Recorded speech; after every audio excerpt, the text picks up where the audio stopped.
बिस्मिल्लाहिर्रहमानिर्रहीम। Dear student, मैं हूं प्रोफेसर अब्दुर्रहमान और आज हम बात करेंगे eco criticism the mindset of the future. अब हम जो है आपको पता हो कि ये लफ्ज़ जो है, अगर हम इस लफ्ज़ को देखें तो इसके अंदर भी दो चीज़ें समोई हुई हैं, यानी इको है और फेमिनिज़म। यानी इको और फेमिनिज़म दो मिलकर जो है इक्वालॉजी और फेमिनिज़म, यानी हम जो चीज़ को डिस्कस कर रहे हैं उसके नाम से भी पता चलता है कि इको और फेमिनिज़म के ऊपर बात करेंगे। इसका हम आपस में जो है ताल्लुक़ को डिस्कस करेंगे और ये थ्योरी जो है किस तरह जो है हमने यूज़ की है और ये किस तरह जो है यूज़ की जा सकती है लिटरेचर के अंदर और इसके साथ-साथ जो है सोशलिज़्म के अंदर। इसको हम अब देखेंगे कि इको फेमिनिज़म क्या है। अगर हम examine the connection between women and the natural environment in the focus of the social movement and intellectual school known as eco feminism. अब हम इसको तारीफ़ इस तरह कर सकते हैं डिफ़ाइन कि अगर हम औरत के दरमियान और नेचुरल एनवायरनमेंट के दरमियान अगर हम आपस में जो रब्त है या फोकस है उसके ऊपर जो अगर हम एग्जामिन करते हैं, उसको हम चेक करते हैं, तो इस किस्म की जितनी भी सोशल मूवमेंट होगी, उसको हम जो है इको फेमिनिज़्म कहेंगे। यानी हम जो है औरत और नेचर्स का, औरत और इक्वालिटी का जो आपस में लिंक है, आपस में जो ताल्लुक है, उसको जब हम डिस्कस करते हैं, तो वो इको फेमिनिज़्म कहलाता है। अगर हम फर्दर जाते हैं, अगर हम इसकी बिगिनिंग को देखें कि in the middle of the 1970s it first emerged alongside second wave feminism and green movement. अब जो है 1970 के अंदर अगर हम देखें तो ये सेकंड वेव के अंदर जो है फेमिनिज्म के साथ जो है ग्रीन मूवमेंट भी शुरू हुई थी। Eco feminist examine how the marginalize and oppress women as well as nature. यानी इसमें हमें करना क्या है, इसको हम क्या चीज़ फाइंड आउट करते हैं, हम किस चीज़ को परखते हैं।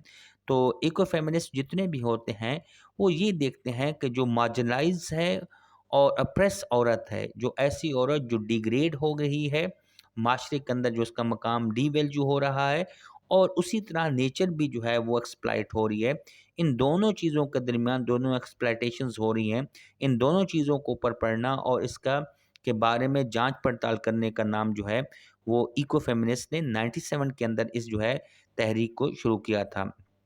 फर्दर हम अगर इसको देखें तो according to the eco feminist, sexism, racism, class exploitations, environmental destruction are the four interconnected pillar on which patriarchal society is based. अब आपको पता है कि पेट्रियार्कल सोसाइटी जो होती है वो मेल डोमिनेटेड सोसाइटी होती है। तो वो ये कहते हैं कि जितने भी इको फेमिनिस्ट हैं वो कहते हैं कि सेक्सिज्म, रेसिज्म और क्लास एक्सप्लॉयटेशंस और एनवायरमेंटल डिस्ट्रक्शन जो है, ये चार वो मेन पिलर्स हैं जिसके ऊपर जो है एक पेट्रियार्कल सोसाइटी, जो मेल डोमिनेटेड सोसाइटी जो होती है वो खड़ी है। जिसकी वजह से सोसाइटी के अंदर क्या चीज़ हो रही है उसको ये देखते हैं कि मेन जो चार चीज़ें उन्होंने बताई हैं कि रेसिज्म का एलिमेंट भी सोसाइटी में अगर है, अगर क्लास एक्सप्लॉयटेशन का भी है, सेक्सिज्म का भी है और एनवायरमेंट डिस्ट्रक्शन का भी है, तो इसकी बड़ी का जो है पेट्रियार्कल सोसाइटी है जो दुनिया के अंदर ज़्यादा है। अब हम अगर फर्दर इसको हम डिग आउट करें तो ग्रीन बेल्ट मूवमेंट जो है एक शुरू हुई थी। उस ग्रीन बेल्ट मूवमेंट जो है बेसिकली अफ्रीका के अंदर जो है एक अहम किरदार अदा किया है, which was founded in Kenya in 1977। 1977 के अंदर जो है ये हुई with a goal of assisting women world wide. यानी गोल ये था कि औरतों को जो है, पूरी दुनिया की औरतों को असिस्ट करना है। The organization grow trees in effort to stop deforestation. यानी उनको जो है ये औरतें जो होती थी उनको ये काम दिया गया था, वो ये एफर्ट करती थी कि जितनी भी जंगल की कटाई हो रही है, डिफॉरेस्टेशन हो रही है, उसको उन्होंने रोकना है। They coordinate women group to plant trees as a part of their activity. यानी मज़े की बात यह है कि उन औरतों को जो है जिस तरह घरेलू काम होते हैं इसी तरह की ये सारी एक्टिविटी दे दी गई कि आपका ताल्लुक और दोनों जो है मार्जिनलाइज हैं, ओप्रेस्ड हैं, और आपका ताल्लुक जो है ये है कि आपने अपनी रिस्पॉन्सिबिलिटीज़ और ड्यूटीज़ के अंदर भी आपने ट्रीज़ भी उगाने हैं। तो ये वो मूवमेंट थी जिसने अफ्रीका के अंदर जो है बहुत अहम किरदार अदा किया।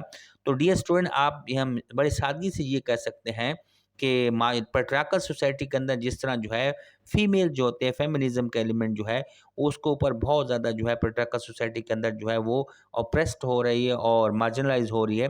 इसी तरह जो है हमारी सोसाइटीज़ के अंदर जो इक्वालिटी और इको इको जो है सिस्टम जो है वो भी औरत की तरह जो है इस्तेसाली हो रही है उसकी, और वो एक्सप्लॉइट हो रही है। इन दोनों के दरमियान जो रब्त है, इन दोनों के दरमियान जो बातचीत है, उस अमल को जो है हम इको फेमिनिज़्म कहते हैं।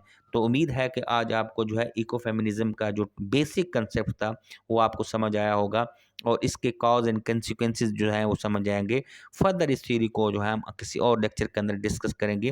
तो हम ये चाहते हैं कि सोशियोलॉजी की और इसके साथ-साथ लिटरेचर की जितने भी थ्योरी हैं, इको की भी जितनी थ्योरी हैं, वो आपके साथ डिस्कस की जाए। Thank you so much for watching our channel. अस्सलाम वालेकुम।